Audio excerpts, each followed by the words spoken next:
नमस्कार दोस्तों, कविता Yadav YouTube channel पर आप सभी का स्वागत है।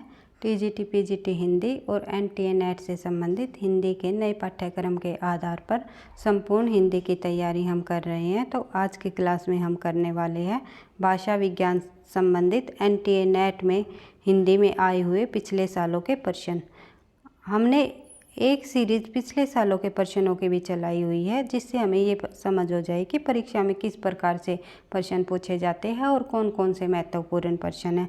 इसलिए हम टॉपिक वाइज जितने भी पिछले सालों में प्रश्न पूछे गए हैं, जैसे एनटीए नेट या टीजीटी पीजीटी हिंदी के जो एग्ज़ाम हैं हुए थे पिछले सालों में, तो उनको हम करते हुए आगे बढ़ रहे हैं धीरे धीरे। तो इसी तरह हम पिछले सालों के प्रश्न पत्रों को भी करते हुए आगे बढ़ेंगे और हर एक टॉपिक को, जैसे हमारा भाषा विज्ञान कंप्लीट हुआ है तो भाषा विज्ञान से संबंधित हमने 50 प्रश्न पिछली क्लास में कर लिए थे, और उसके बाद जो पिछले परीक्षाओं में पूछे गए एनटीए नेट हिंदी के अंतर्गत आए हुए प्रश्न हैं उनको भी हम करते हुए चलेंगे, आगे बढ़ेंगे। हमें छोड़ना कुछ भी नहीं है, धीरे धीरे इसी तरह अपनी तैयारी को आगे बढ़ाते हुए रहना है।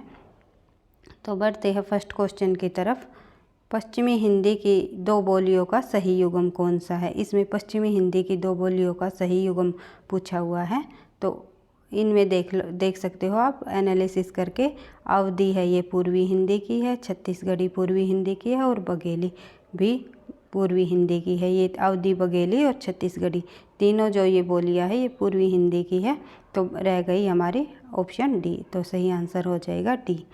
खड़ी बोली और बुंदेली ये दोनों जो बोलियां है ये पश्चिमी हिंदी की है। बढ़ते हैं आगे।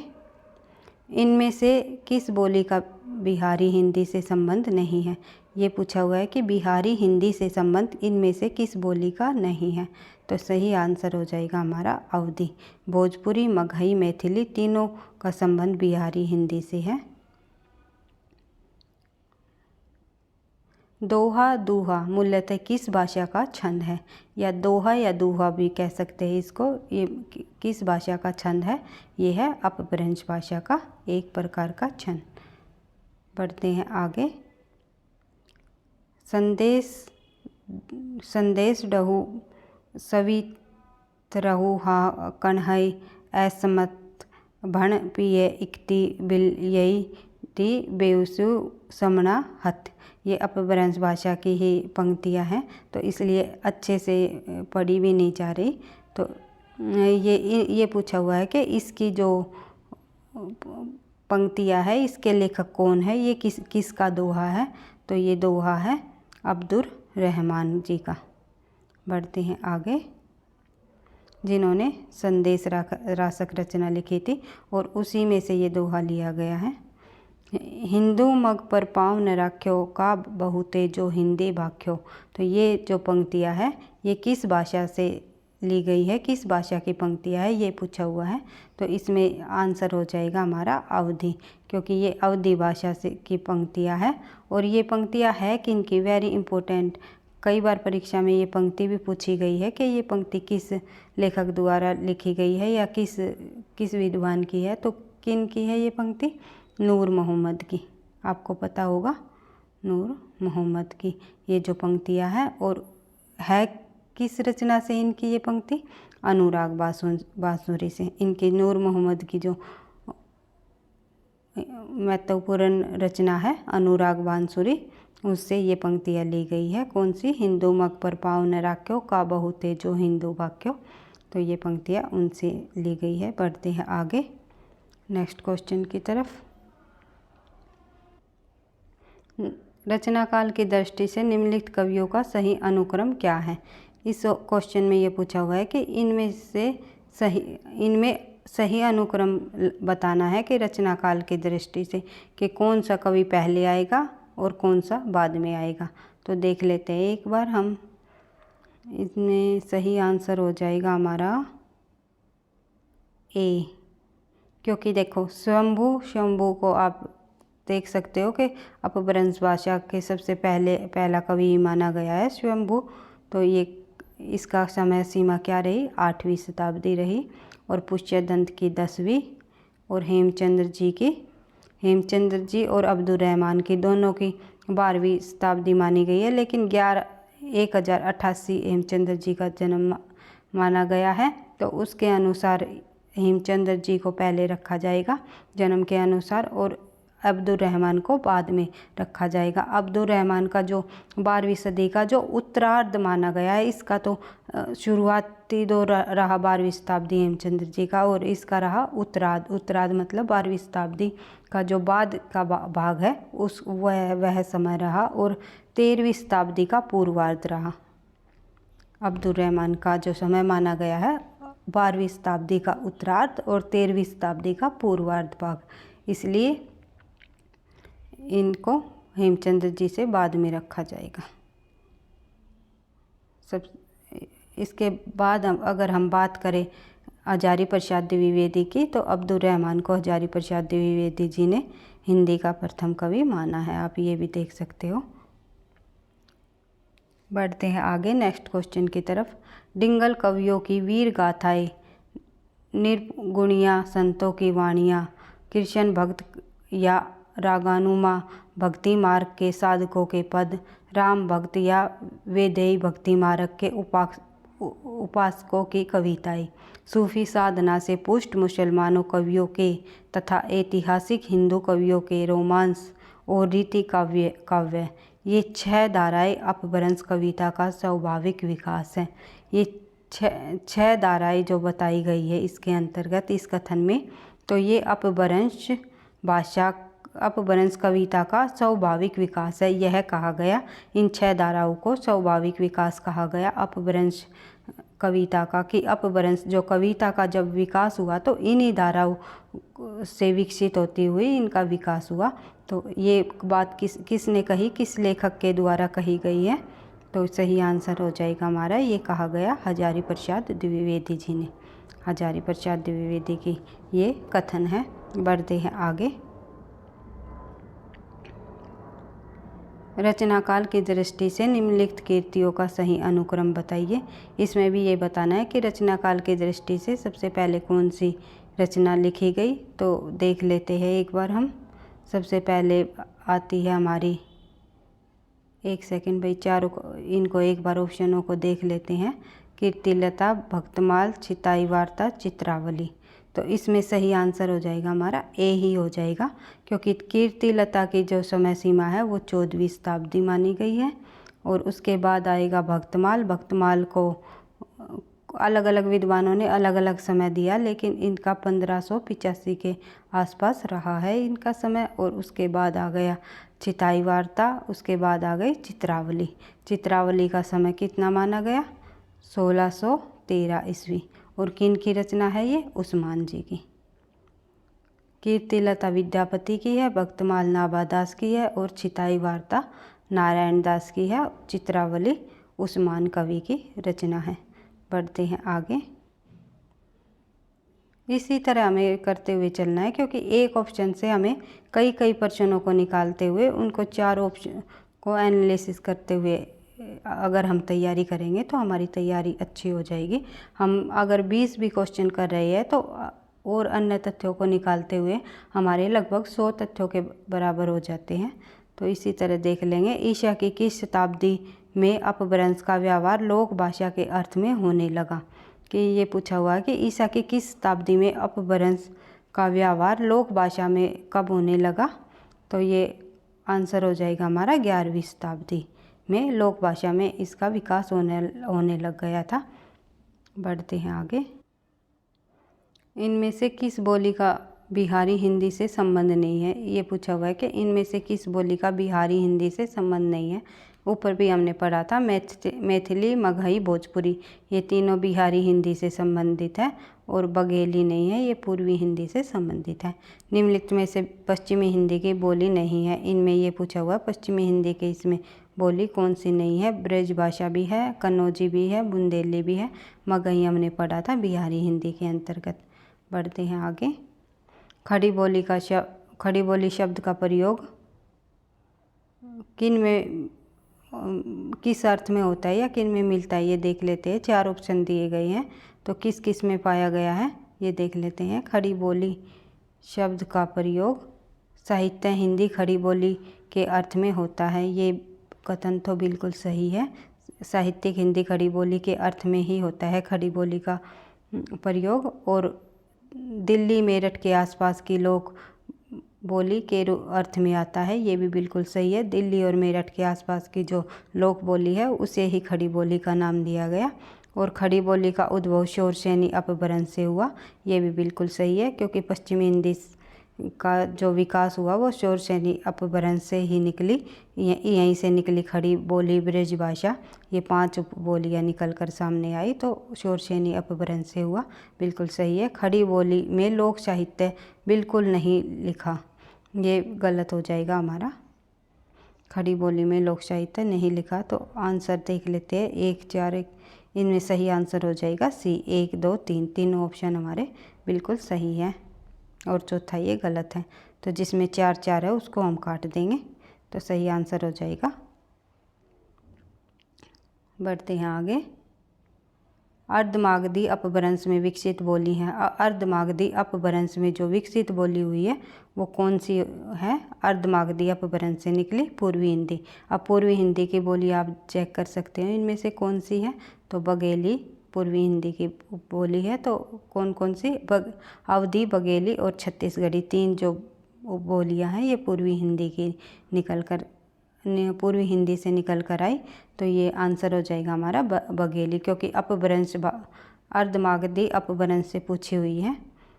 ये हो जाएगी बिहारी की, ये हो जाएगी पश्चिमी हिंदी की, यानी कि शौरसेनी अपभ्रंश से, ये भी शौरसेनी अपभ्रंश से, क्योंकि ये भी पश्चिमी हिंदी की है ब्रज भाषा। बढ़ते हैं आगे।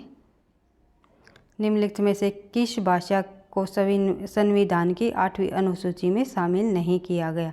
इसमें ये पूछा हुआ है कि अभी कल ही के क्लास में हमने किया था कि संविधान की जो 8वीं अनुसूची में है कितनी भाषाओं को शामिल किया गया। सबसे पहले 14 भाषा आई, फिर 1 भाषा और जोड़ दी गई सिंधी, उसके बाद फिर 3 भाषाएं और जोड़ी गई नमक, यानी कि नेपाली, मणिपुरी और कोंकणी। उसके बाद 4 भाषाएं और जोड़ी, बोडो, मैथिली, संथाली और डोगरी, ये 4 भाषाएं जोड़ी गई। कुल मिलाकर हो गई थी हमारी संविधान में 22 भाषाएं 8वीं अनुसूची में शामिल की गई।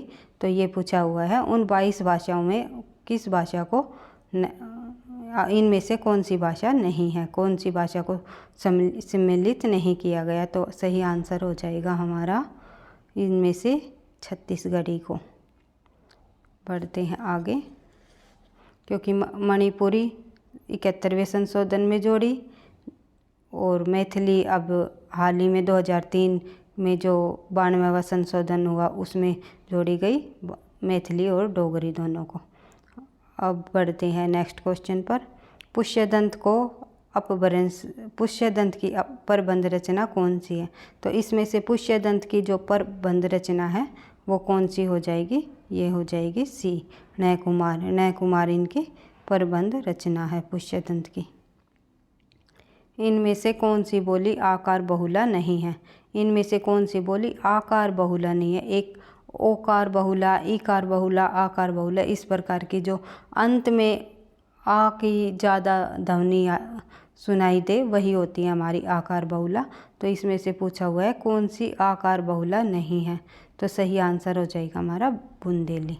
खड़ी बोली, ब्रज और कन्नौजी आकार बहुला है।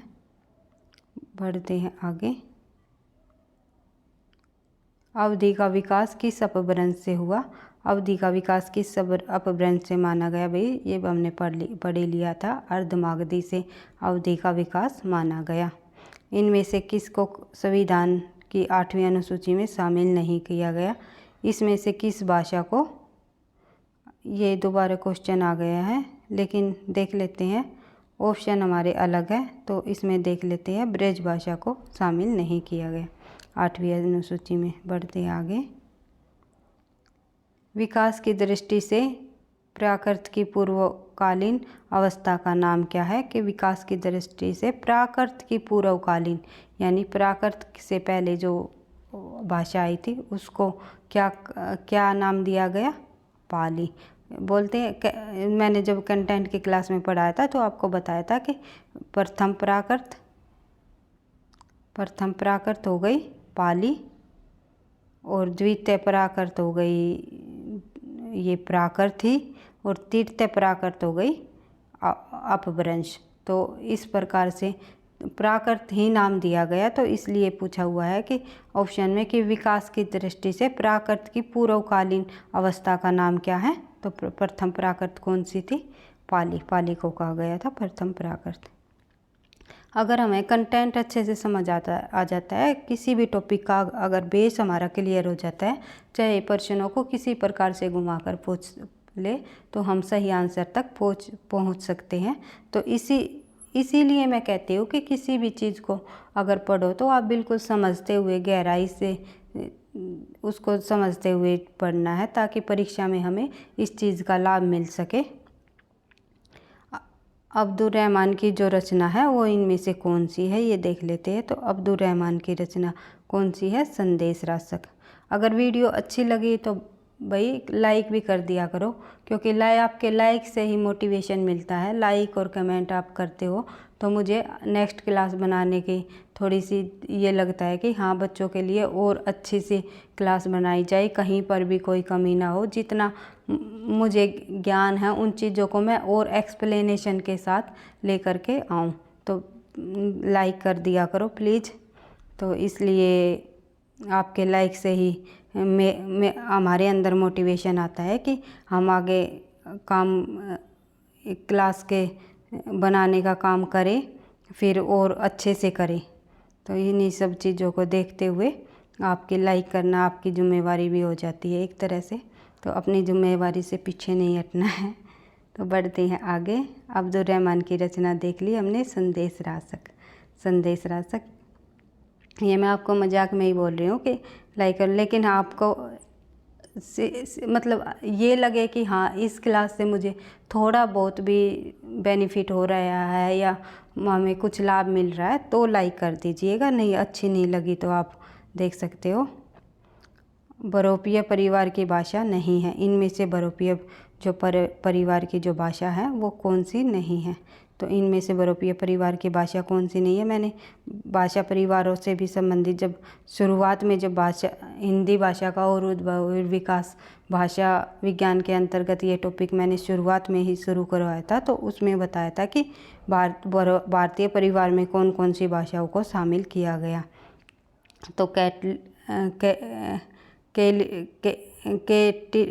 केल्टिक और जर्मनिक, इतालिक, सियोयन। तो ये जो भाषाएं हैं ये इनमें से सियोयन जो ये है ये बरोपिया भाषा परिवार से संबंधित नहीं है। बढ़ते हैं नेक्स्ट क्वेश्चन की तरफ। मैथिली का प्राचीनतम उपलब्ध ग्रंथ है। इसमें से मैथिली का जो प्राचीनतम उपलब्ध ग्रंथ है वो कौन सा है?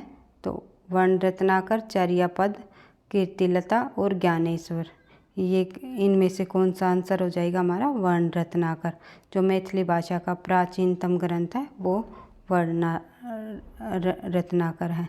चर्यापद सबरपा और कीर्तिलता विद्यापति, ज्ञानेश्वरी ज्ञानेश्वर जी की रचना है। बढ़ते हैं आगे।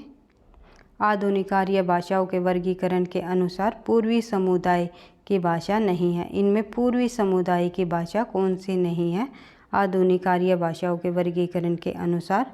तो मराठी जो है वो पूर्वी समुदाय की भाषा नहीं है। बढ़ते हैं आगे। हिंदुस्तानी शब्द यूरोप के लोगों की देन है। यह है कथन किसका है? ये जो कथन कहा गया है हिंदुस्तानी शब्द यूरोप के लोगों की देन है, ये जो कथन है ये ग्रियर्सन जी का कथन है। बढ़ते हैं आगे। मैथिली हिंदी में रचित गद्य की पहली पुस्तक कौन सी है? मैथिली हिंदी में रचित गद्य की पहली पुस्तक हो जाएगी वर्ण रत्नाकर। ये हम कर चुके हैं। इस तरह हमने देखें